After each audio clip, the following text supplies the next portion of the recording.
Good evening, good morning, good afternoon. How are we all? How are we all today?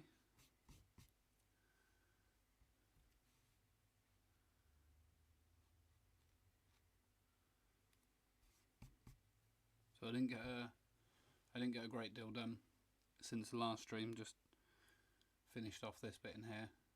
So we're going to be finishing this and then continuing on to this girl down here.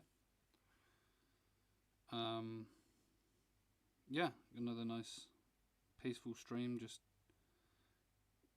carving away.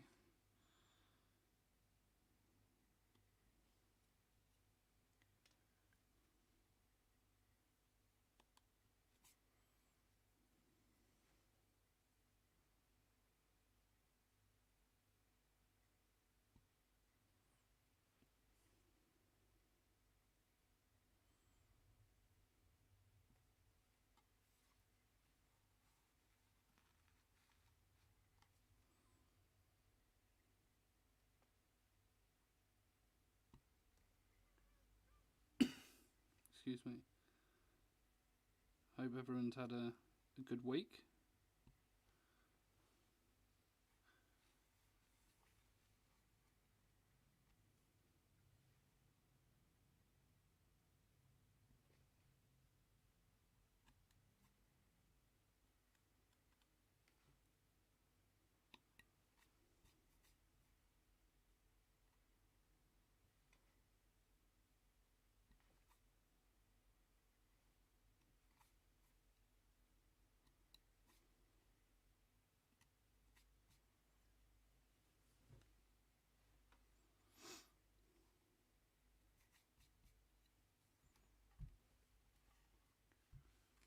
Try and make sure I keep in frame.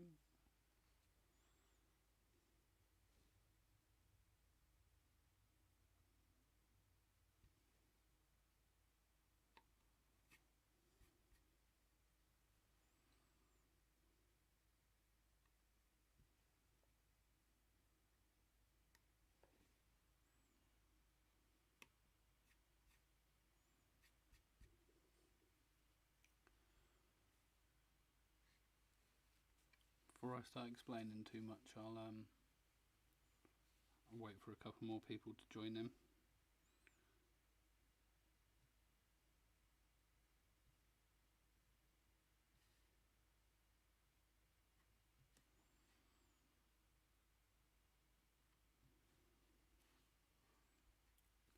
I do apologise, there's going to be a little bit of block turning going on here because I've got to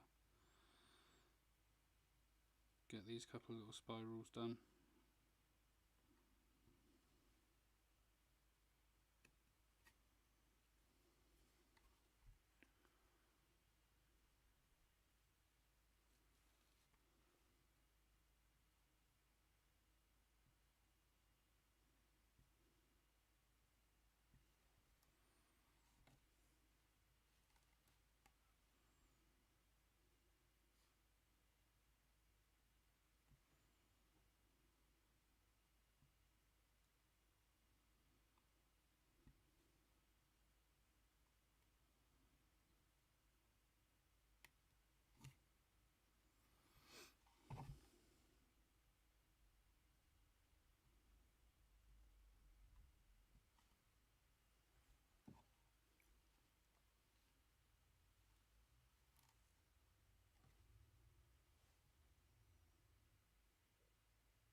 For anyone that is in chat though, how is the audio? Can we do an audio check real quick?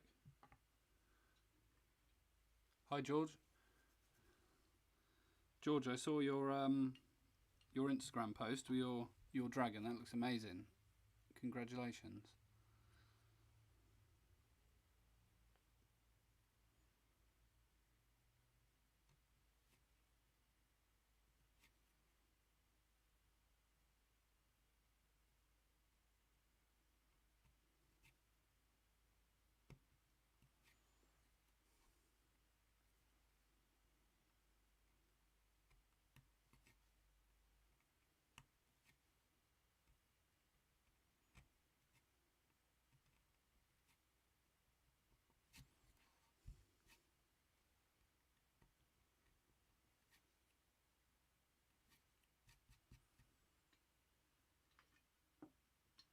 Audio is clear. Great. Yeah, your dragon looks brilliant. Hi Ben, how are you?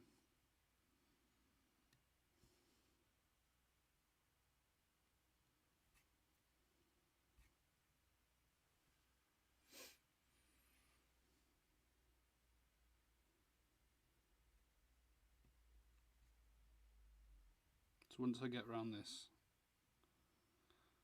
little spiral, it'll get a lot more interesting.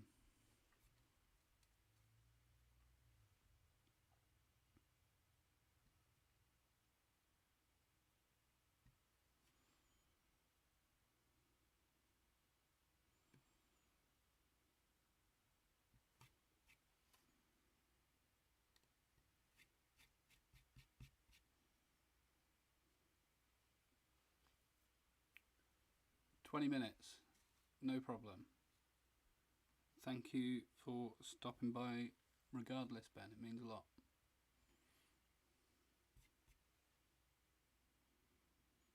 So with sections like this, I like to tackle the large, more central areas first. And then I'll work down towards the feet and then come back up and do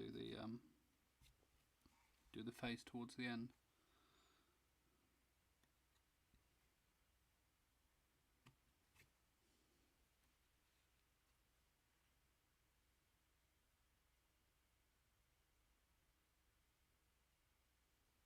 Yes, I would agree there, George. I haven't carved too many Hokusai designs,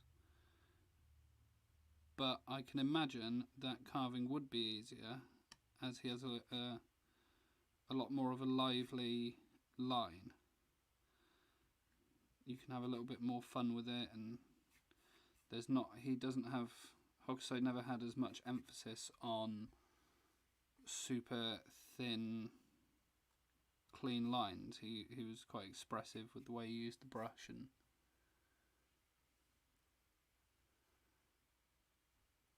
and had a bit more fun with his lines, but I've almost exclusively carved Jed's, and Jed has a lot of expression in his lines, especially in the clothes and things, and his more intricate prints. But what did you find that was a success, and what did you find challenging on that print, George? Your audio is a little bit low.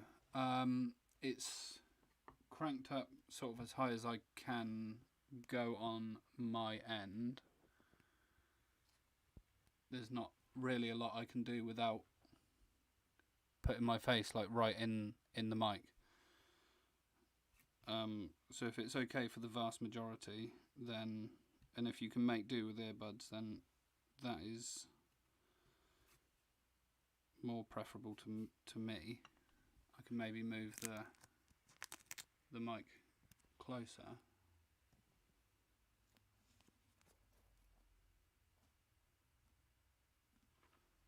How's that? Is that clearer, louder now?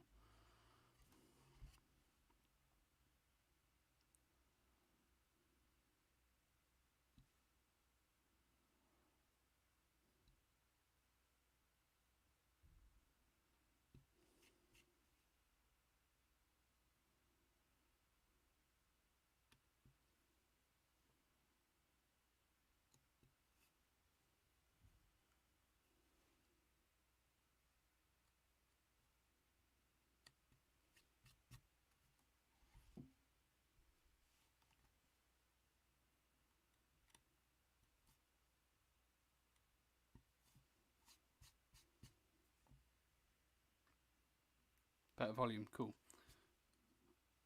I'll make a note of where I've got the microphone positioned and keep it there in future. I do apologise.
Yeah, that's the goal, isn't it? So trying to get that really nice feel of the brush strokes, especially something like Hokuso's dragons that are so lively and have so much feel and taste in the brush strokes. That's sort of the goal of the carver, isn't it?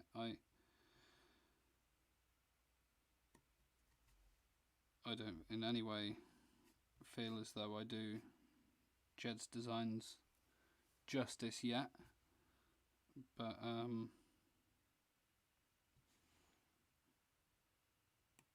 it's sort of striving for that,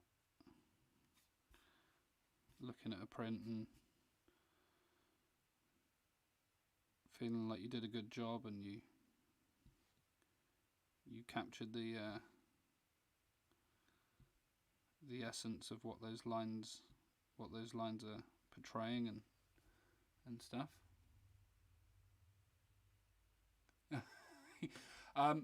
Well, I just got out the shower and my hair's still wet. So rather than having wet hair flopping down in my eyes, I just threw a hat on. I was waiting for someone to comment on that.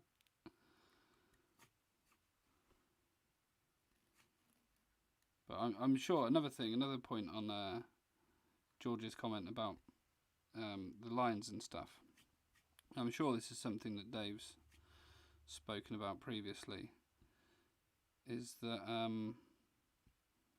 carving a reproduction is vastly different to carving original brushwork, because someone has already carved the reproduction lines first. So you are replicating lines that have already been carved, which brings about the question of how close do you in fact copy the brushwork, or do you copy the carved lines, or do you sort of allow your own interpretation to come in? Are you reproducing all of the sort of small errors and mistakes that invariably get made?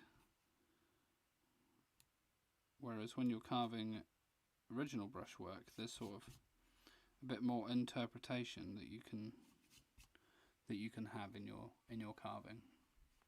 Obviously, you're still trying to replicate the lines that have been given to you or that you've done yourself, but it's slightly less prescribed, I suppose.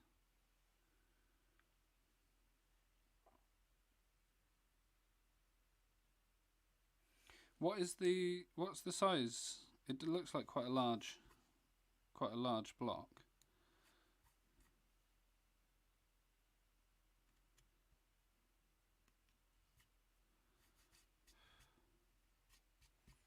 I actually quite like doing smaller, detailed work and sort of figuring out the puzzle of it.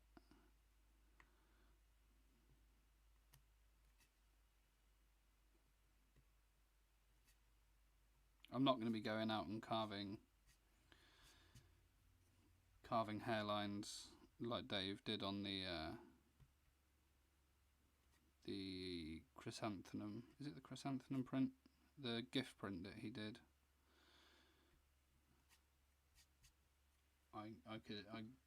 It would be years and years and years before I can carve anything like that.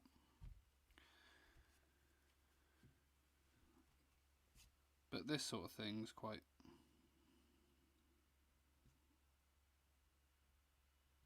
well suited to me. I quite enjoy this.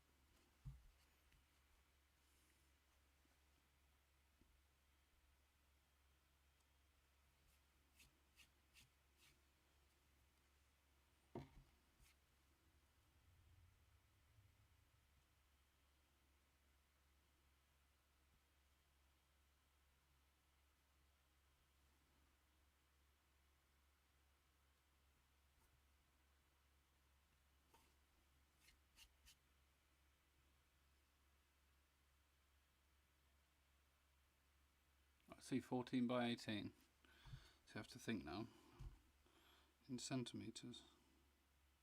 That is quite large.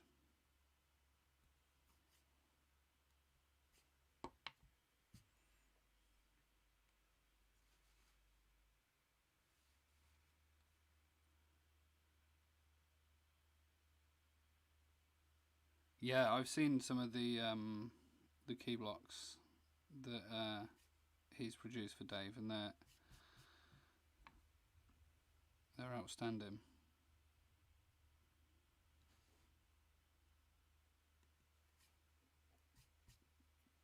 I do all of my tracings the same way that Dave does on with Photoshop and stuff. If I could use a brush, then I would.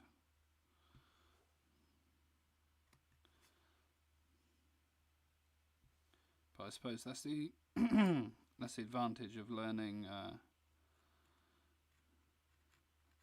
Asian characters and stuff, and being around that sort of calligraphic style, that way of writing from a young age.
Yeah, the vast majority of what Jed does, all of his main pieces will be finished with brush and ink. Excuse me. And he works those. I think they're maybe about 300 or 400% enlarged. So this is Jed's actual brushwork. Yeah, the vast majority that he does, all of his sort of main prints, I would say. I can't, off the top of my head, I don't think I think of any that aren't done via brush. So he'll sort of finish 3 or 4 like sort of initial sketches and sort of block out some colour work first, and then he'll work through the inking of a few prints in one go.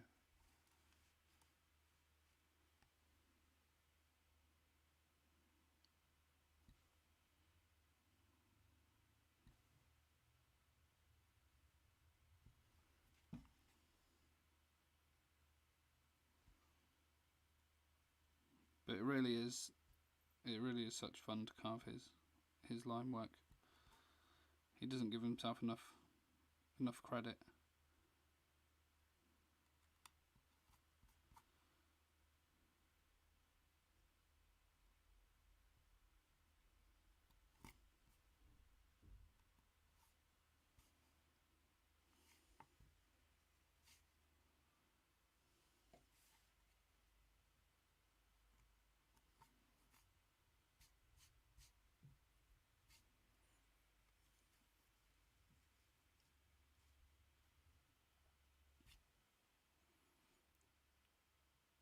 How's the camera angle and stuff? Am I covering too much up whilst carving, or have we got a good a decent view.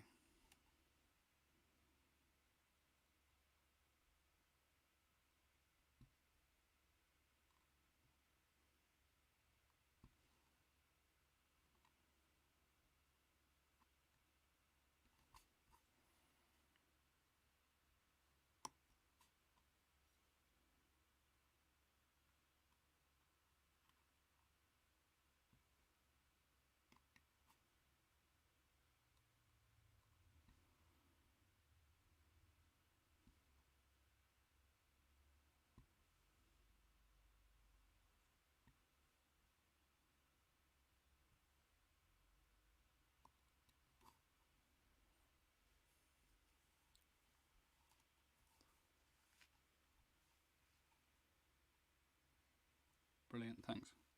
Thanks, guys.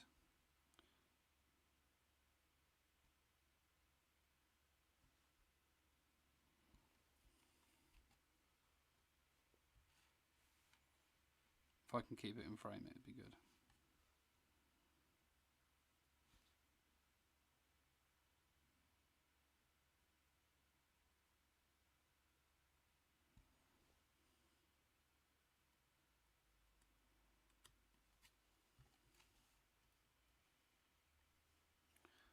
So I'll be starting the printing work over the next couple of days on the Askashi Bay, the boat print that you guys saw. We'll be pulling the first batch of the daytime version.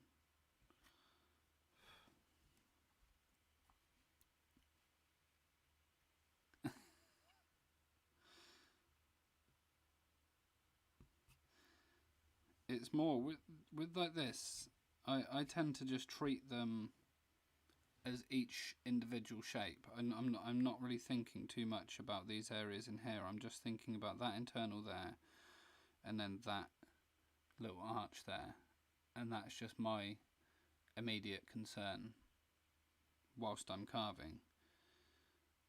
So there's not really,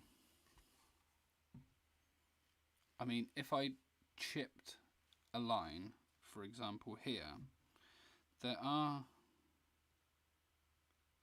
certain ways that you can sort of hide it, if that's the correct word. So say I was to pop this little bit here, then I would fade off the 2 points. So say it was this, I've got a pencil. So say I popped out this little section here, just where my knife blade is. I would fade off one side of the line, on one side of the point, and then fade off the other into 2 points, so that it would look as though it's just a break in the brushwork that's been replicated. Obviously, if you chip a big large area or a face or hand or foot or something like that, then it requires a plug. But putting a plug in is not, it sounds scary, but it's not quite as complex and a scarier process as you might believe it to be. So long as you get the wooden plug in there nice and tight, and obviously following the grain, and it's not too dissimilar a piece of wood, then you shouldn't really have a great deal of issues.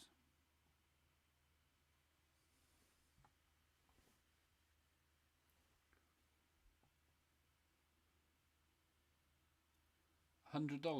What size is mine? This is, I think, 220 millimeters by 300,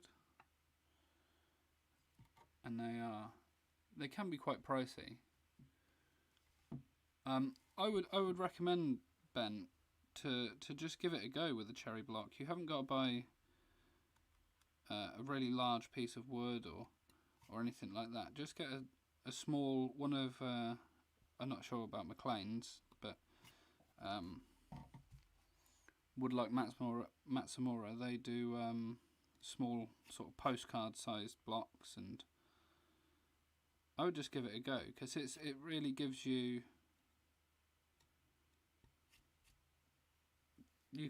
there's so much more that you can do with the blocks, and it's not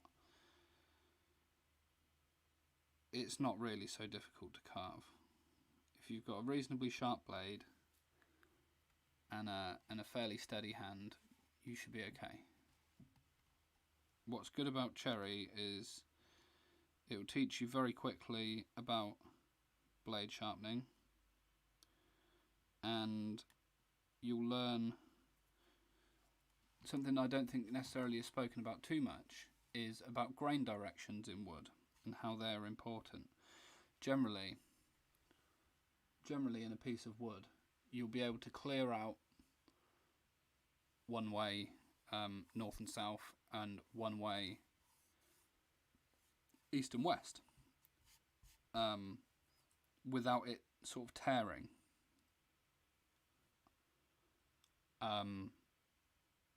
Generally, it's easier to go across the grain, but if you hit like a sort of a swirly piece of grain or a knot somewhere in the wood, then it can sort of split and chunk out. And if you're going sort of the wrong direction, north and south, then it can just sort of dig in and create a sort of a split deep down in the wood that could then peel off the top. But with a good hard piece of wood like this and a fairly decent knife, it's really not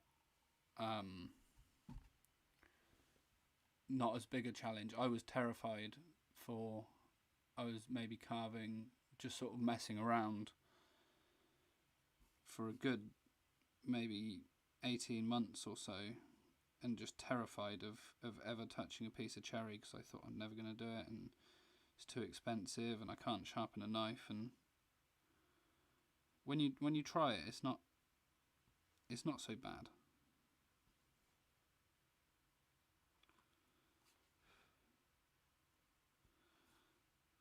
There was once upon a time where I thought that I was going to design and print and make all my own prints, and then after trying to do so and failing horribly, I was very fortunate to have Jed contact me and proposition me with some work.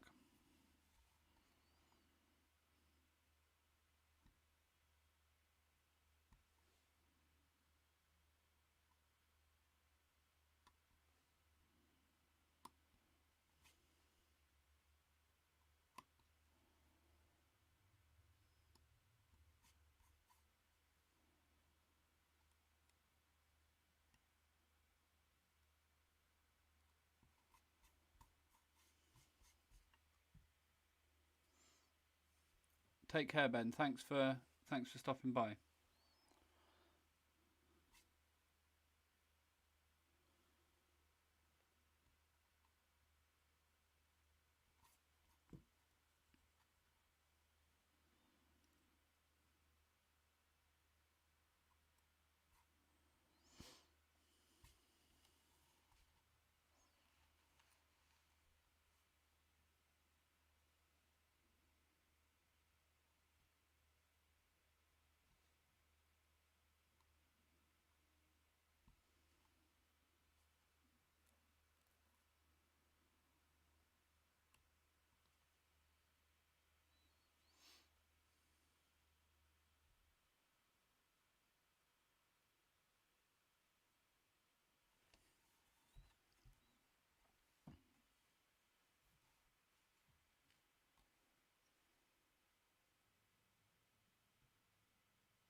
George, are you purchasing all your blocks through McLean's?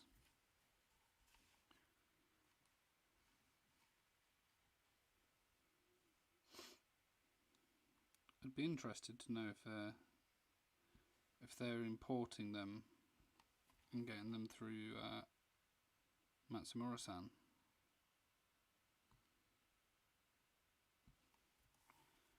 Or whether they're using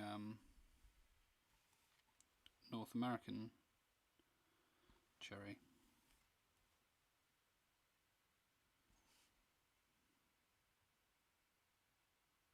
So that's what I'm using for all of my colour blocks now.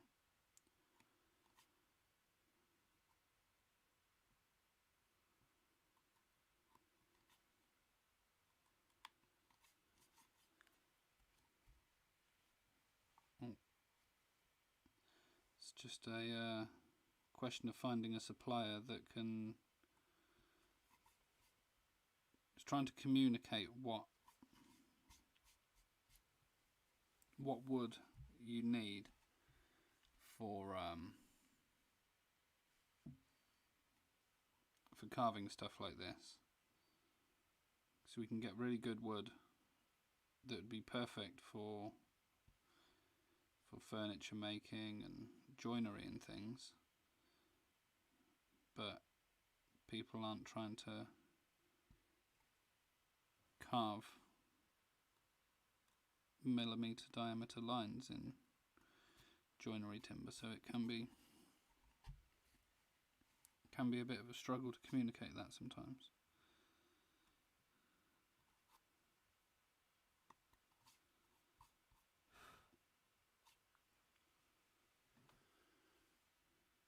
Yeah, I thought that was the case. Yeah, I think I'm fairly certain that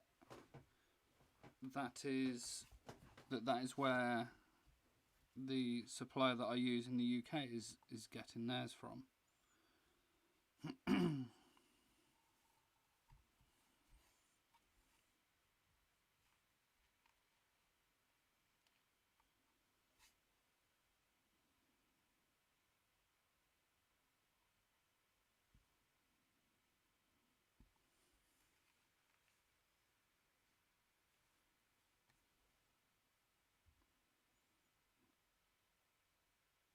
In the UK, we have no usable cherry wood. English cherries are gnarly, all full of knots and shakes and stuff, and it's really not really very good for anything. It's just not really used here anymore.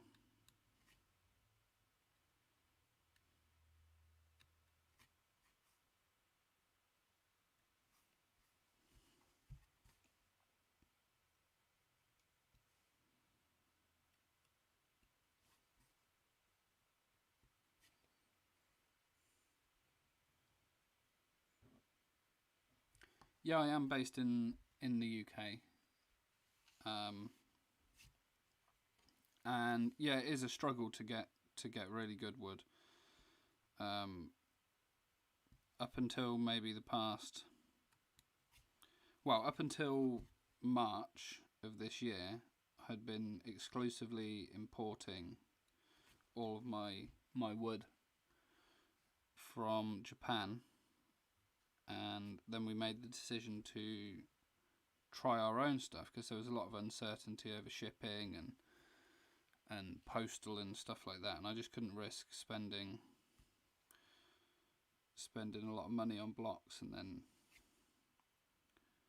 damage happening and stuff, or getting delayed and held up and stuff because of the pandemic. But so we've been making our own colour blocks, because it's slightly softer wood needed for colour blocks, using a North American cherry. So I get my blocks from a website. Well, it's a shop in Tokyo called Woodlike Matsumura. I'll post the link in chat in a second. The guy that runs the shop, he's lovely. They do have English speakers that can assist if if you need to, if you do have questions and queries and stuff. But I'll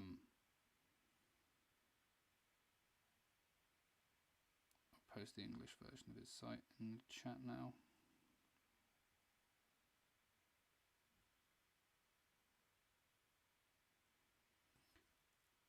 And as we've been speaking about earlier on, McLean's in the US provide wood blocks. I don't personally have any experience, but George here in the chat does, I think. And yeah, my advice to anyone really is just get a piece of cherry and sort of hack away at it if you're interested. But it can be quite expensive to import into the UK, especially importing wood and stuff like that. So you can pay a lot of shipping, and then you have customs and customs charges and handling fees and things like that added on top. So it can sort of increase the price by about a third sometimes. But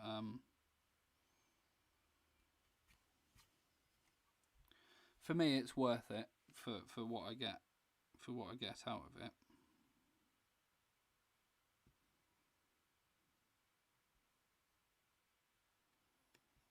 I mean, I'm doing this is my job, so I need to try and source the best timber possible. Ideally, I would have gone back out to Japan this year, and that was sort of my next quest, so to speak, was going to be to try and source some wood somewhere. And I've sort of got this long-term goal of being able to have some sort of facility that we can dry the raw timber in and store it for the period of time that it has to air dry for. I'm not sure about kiln drying. I don't know if that's a thing in the US or Japan, kiln drying timber.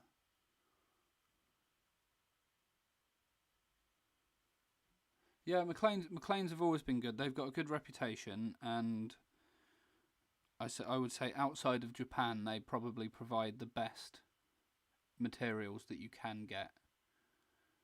And the people are great. I've bought knives and tools from them before. I've just never had any experience with their timber.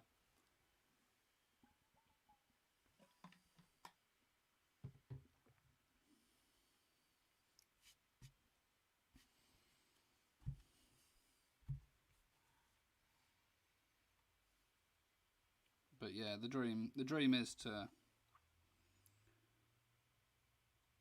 maybe find some sort of facility to be able to store and dry the wood.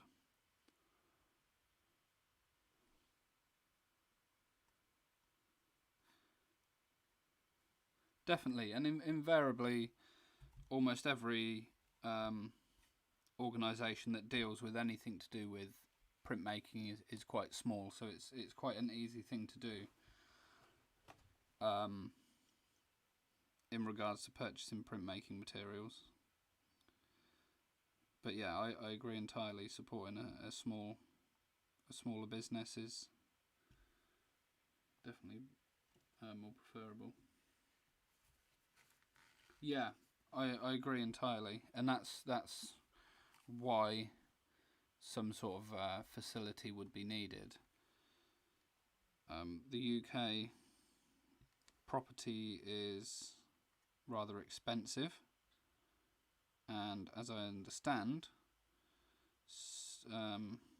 sort of houses and places in the countryside of Japan is rather cheap. So I don't know. it's sort of more of a pipe dream at this point, but that's an interest that I have had over the and thoughts I've been having over the past few years, because as much as we don't want to say it, these guys, like Mr. Matsumura and stuff, they are a dying breed. Once they're gone, there's not a great deal many people that will excuse me, be there to take over. So some of that responsibility falls on us. Dave's been very active in that sense, and I feel like if I want to be really serious about this, I should follow suit and try and complete some sort of similar operation as to he has over there, but in the UK.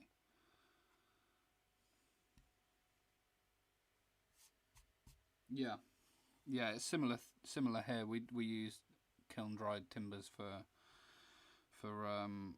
flooring and interior work, oak flooring and things like that. But I can't imagine it would be any good for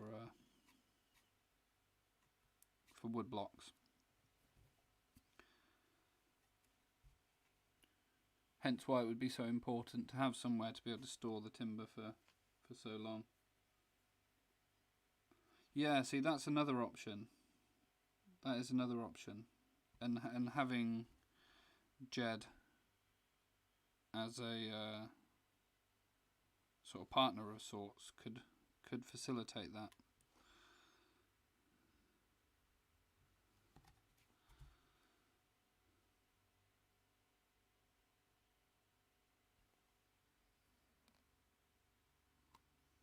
But these sort of ideas are all dependent on a sort of thing, a lot of different things, and it's sort of making the assumption that I'm going to be successful enough to be able to have that sort of financial outlay.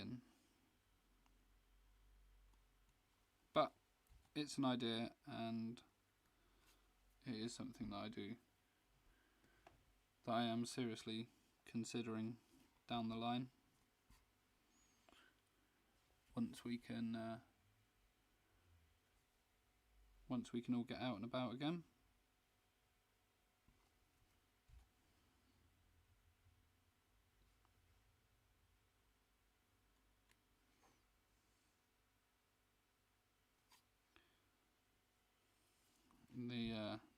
The other great worry we have is obviously paper.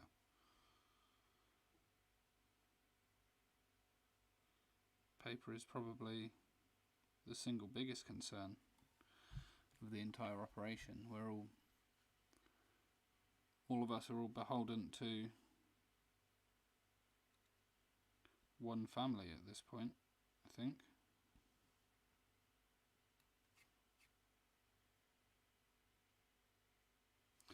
No, I don't draw. So these aren't my illustrations. This is work done by an illustrator named Jed Henry. He collaborates with David Bull over in Tokyo. Jed lives in the US, and I'm just sort of work on the side with Jed. He provides me the illustrations, and I will carve and print his designs.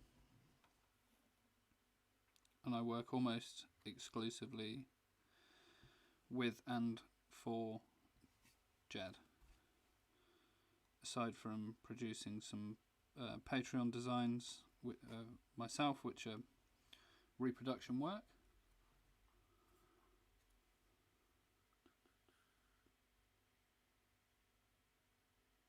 Yeah, that's it. From what I understand, wood blocks, they are sawn in the same way that you would for flooring. And that's how we have ours cut. I don't know what the term is, half sawing or something like that. But that's essentially the process.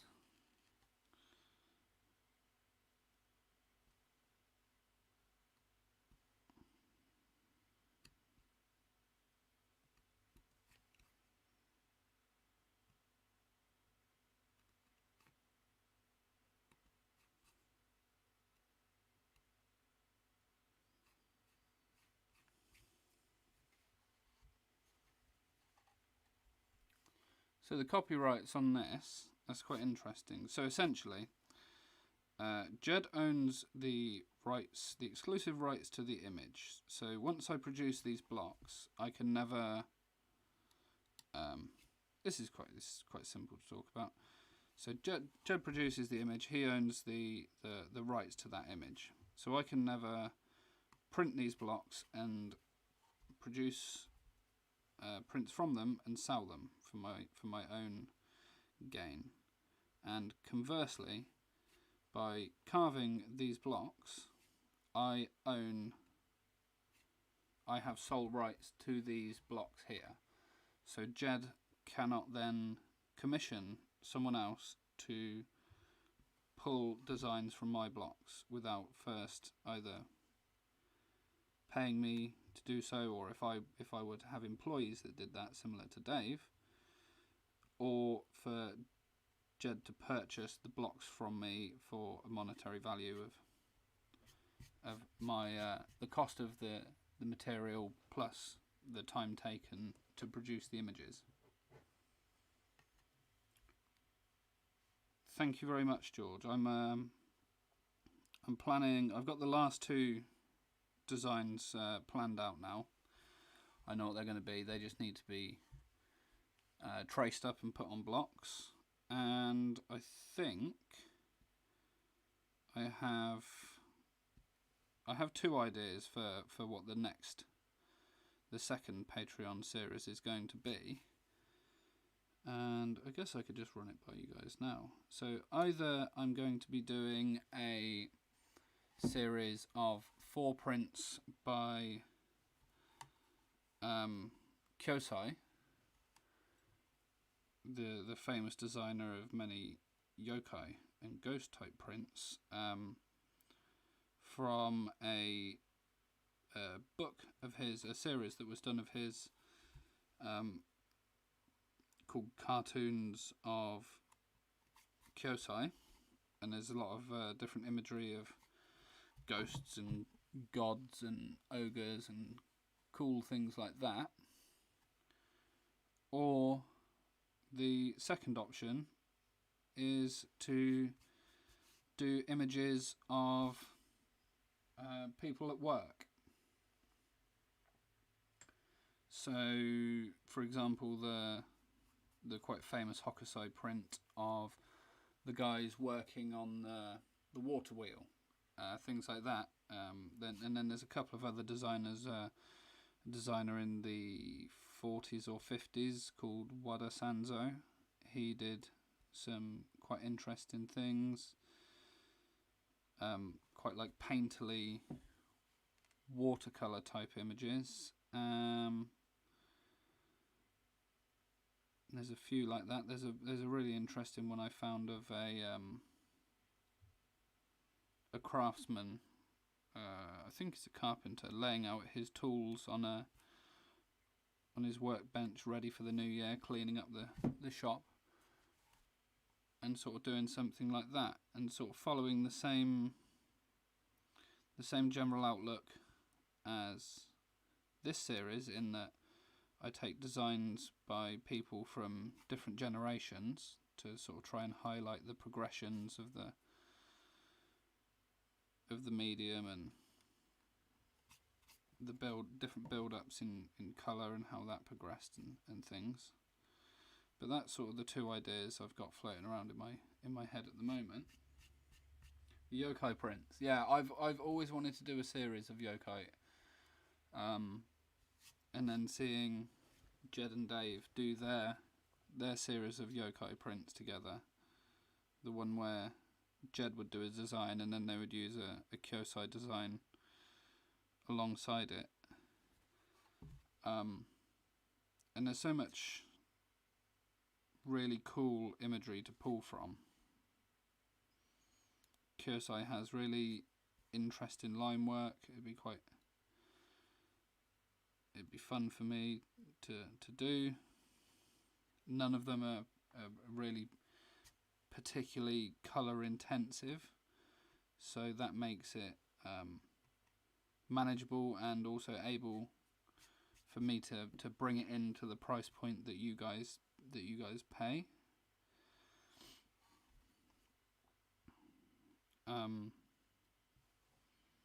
Sort of 4 or 5 colour with the key block.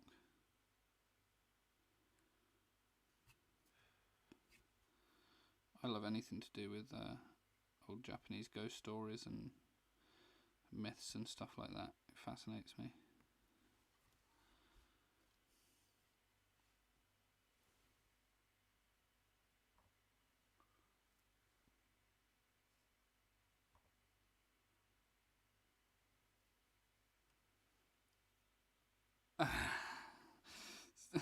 Yeah, if Dave's doing yokai prints, I'm not sure that I can do that then. I don't want to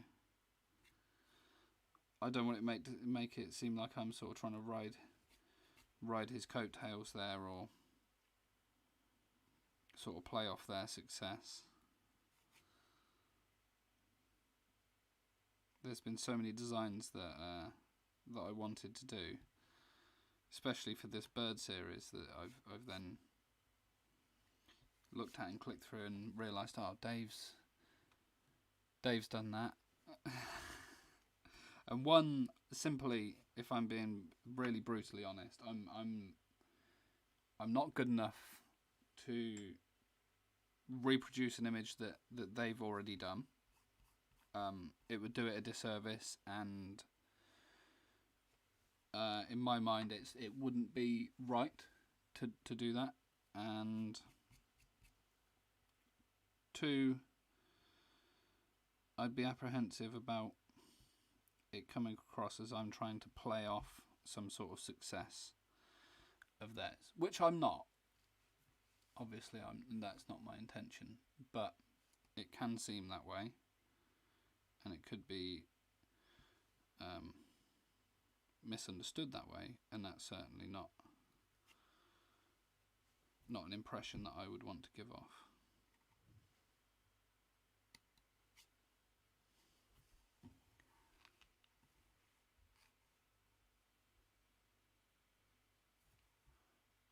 Make my own designs?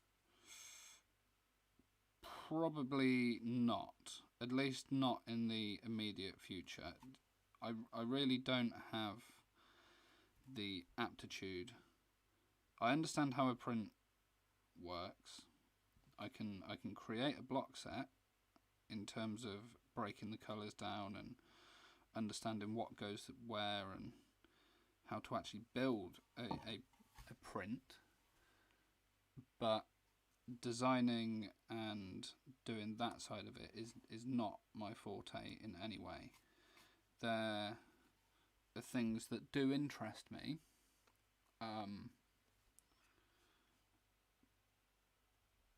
but they would take quite a large investment of money and time, both of which I don't quite have at the moment. So at this point in time it's a no, but I can't ever say that I would not do that.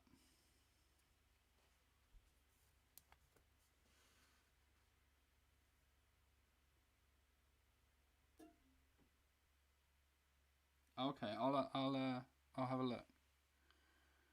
Maybe I'll send him a message and sort of tell him of my plans and gauge his opinion. He's always been very good and honest with me about things like that.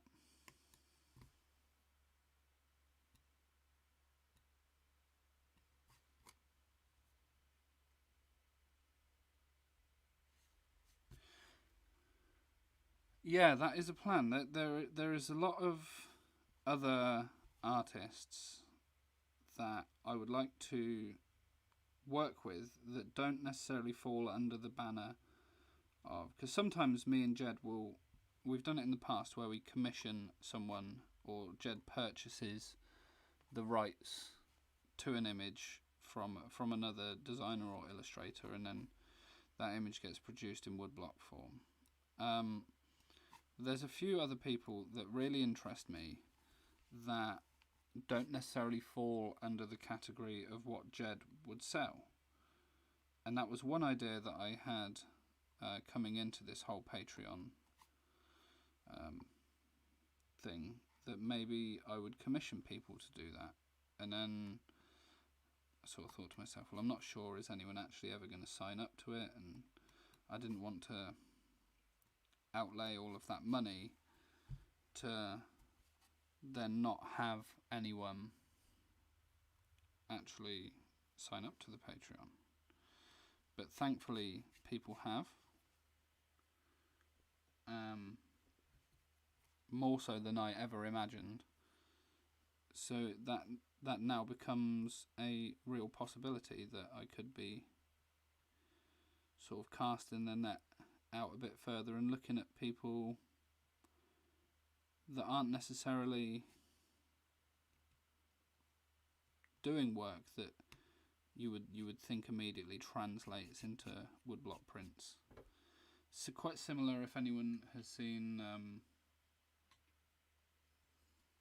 Adachi's recent work that they've been doing with James Jean and other people.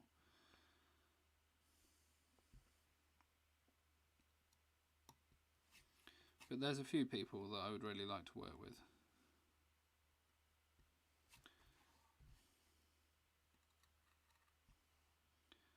Laura Boswell's another. I know she produces her own prints, but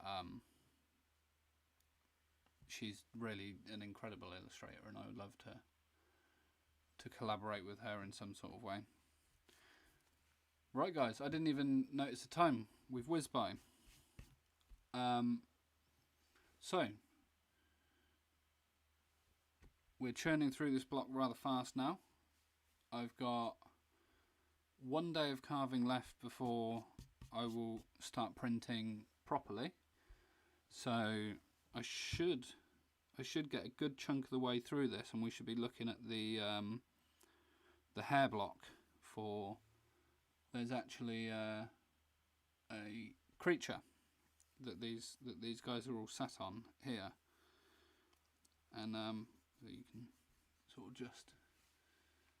just see his face in the bottom here. So by next Wednesday, I should be carving on the hair block for that, and that'll be quite interesting for a few days to sort of show that process, how I sort of tackle that. And then most likely from that point, because that will get rather old rather quick, I'll probably be going back to some tracing work on the next Patreon print, and I'll sort of do a mix of carving and tracing whilst I'm going through it. I've got quite a large period of printing. I've got a few back orders to do and 2 new prints to get done, so that's sort of my day's done for the next month or so I can get tackling on, get more into this carving and get some tracing done in the evenings. So we'll sort of mix it up a bit like that, so we're not just staring at the same thing over and over. But again, thank you very much, guys, for joining. It's really wonderful to see the same people coming back each time, and the few new faces that I've been seeing popping up over the last few days. This is great. I'm really excited about the future of this stream and where we can go with it, and how we can build this and start to include more things into it as I become a bit more proficient at this whole thing. But again, thank you guys, and I will be back on Wednesday, 7 p.m. UK time. I'll be posting that on my Instagram story and Patreons. You'll get a link sent to you in a message. And yeah, thank you and take care, everyone.